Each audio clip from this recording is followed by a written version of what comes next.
we're going to begin with the aftermath of Saturday's tornadoes in St. Louis. The storm slammed into the city, ripping apart the airport and leaving devastation in its wake.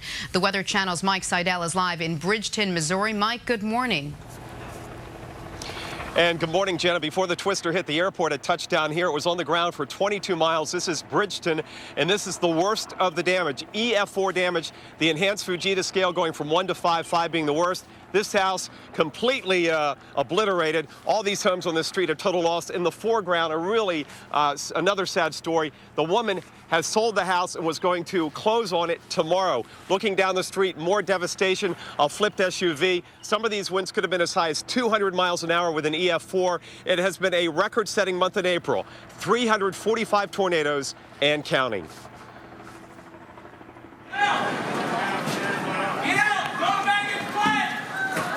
The tornado tore through Lambert Airport Friday evening, sending passengers in the airport terminal scrambling for cover. Fierce winds ripped off the roof on Concourse C, blew out windows, and crushed this jetway.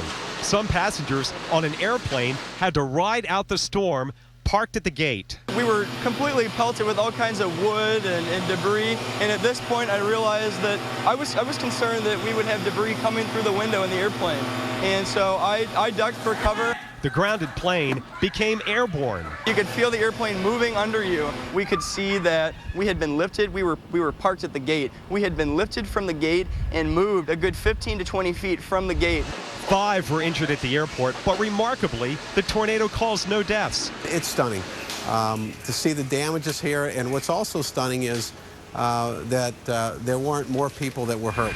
Throughout St. Louis County, the tornado damaged 750 homes and left 47,000 without power. In Maryland Heights, just west of the airport, some homes were destroyed. It seemed to me 2 or 3 or 5 minutes of just pure hell. Ron Henderson emerged from his basement to find his home gone. And I was thinking to myself, well, I'm going to go upstairs and see how much damage. Well, as I looked upstairs, there was no upstairs. He and his neighbors gathered to check on each other and collect whatever belongings they could salvage from the mounds of debris. This was yet another tornado and a whirlwind spring of destruction, a string of more than 600 tornadoes that have killed at least 40, injured hundreds, and damaged thousands of homes. In this neighborhood, believe it or not, no one was killed and no one was injured. In this home here, the second floor is gone, and the residents were on the second floor of this house when the tornado hit. Got out without a scratch. And good news this morning, Jenna, we just heard the first plane take off from Lambert Airport, so things are getting back to normal, at least airline-wise. Back to you. All right, that is good news. Mike Seidel. Mike, thanks.